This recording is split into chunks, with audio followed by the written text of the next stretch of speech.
$770. That's the average car payment in America right now. More than half of that is money you will never see again. You're sitting in the driver's seat of a car you can't actually afford. It's 2019, you're 24 years old. Your own loan is $612 a month for 6 years. Insurance is another $190 a month. Gas is whatever gas costs that week. You do this math in your head more often than you'd like to admit. And one Tuesday night, sitting in a parking lot outside a grocery store, you do it one more time and something clicks. My name is Owen, and I make videos about the ownership mindset. Not because I'm a genius with money, but because I made exactly one boring decision at 24 that changed the shape of the next 8 years. And I want to walk you through the actual math, because the math is the part nobody shows you. Quick disclaimer before we go further. I'm not a financial advisor. This is not personal financial advice. I'm someone who reads too many reports about how money actually moves. Use this as education and as a way to think about your own numbers, not as a blueprint for your exact life. Back to that parking lot. The car was a 2018 model, bought used but still pricey, $28,000 financed at 6% over 6 years. I had $11,000 left on the loan. Sitting there doing the math, I realized something uncomfortable. The car itself wasn't the thing costing me money, the payment was.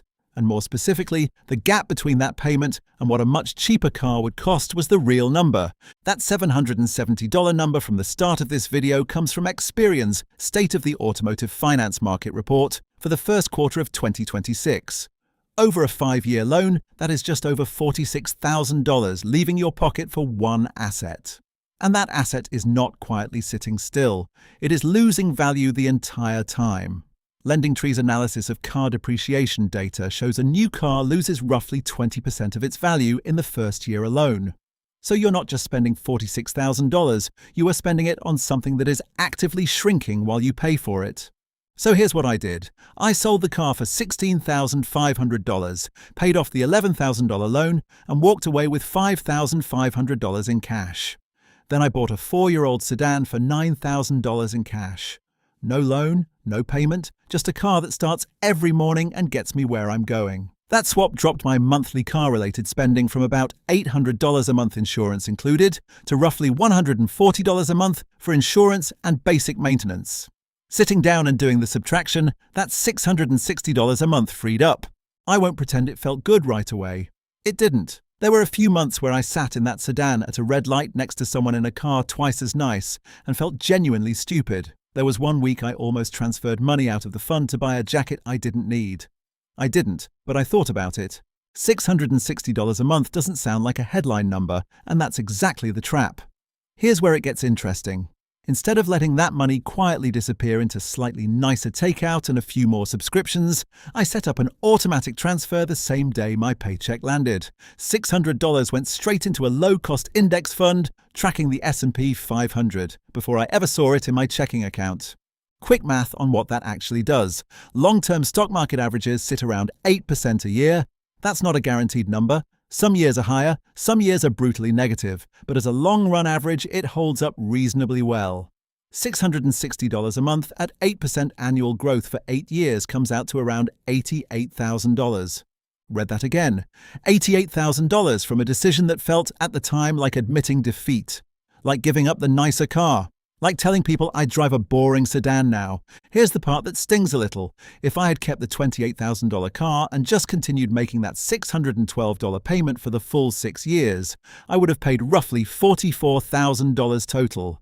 And at the end of it, I would have owned a car worth maybe $8,000 or $9,000, because cars keep losing value the whole time you're paying for them.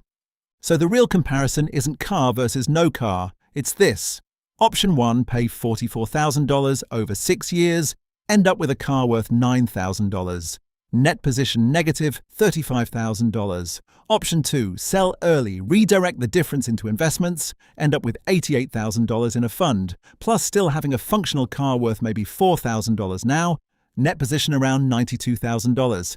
That's a swing of roughly $127,000 between two people who started in the exact same financial spot. The only difference is what happened to the $660 a month. I want to be honest about something. This isn't really about cars specifically. Pick any large recurring payment and the same math applies. Rent that's slightly bigger than it needs to be, a subscription bundle you don't fully use, a credit card balance quietly carrying interest. Each one of these works the exact same way. A bill that feels normal because everyone around you pays something similar, and a gap between what you're paying and what you could be paying if you made one uncomfortable decision. There's a psychological reason this trap is so easy to fall into. As of mid-2026, average new car payments and average credit card interest rates on new offers sitting around 24%. Both quietly assume you'll keep paying without questioning it. Car dealerships structure loans around monthly payment, not total cost, because a monthly number always sounds smaller than reality. Your brain does the same thing. Whenever you're deciding whether something is affordable, you ask, can I handle this payment? Not, what does this decision cost me over 6 years? So how do you actually use this if you're staring at your own version of that $28,000 car right now? Here's the 3-step version. Step 1. Write down every recurring payment tied to something that loses value over time. Car loans, certain subscriptions, furniture financing, anything you're paying off monthly for something that isn't growing. Step 2. For each one, calculate the gap between what you're paying and what a reasonable, cheaper version would cost. You don't have to go extreme, going from a $500 car payment to a $0 car payment overnight. Sometimes going from $800 a month to $300 a month is the realistic move. Step 3. Take that gap and automate it into an investment account the same day you get paid, before you see it in checking. This part matters more than people think.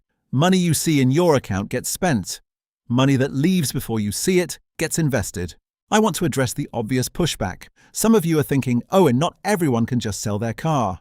Some people need a reliable newer car for work. Some people live somewhere a Beta won't survive winter. That's fair.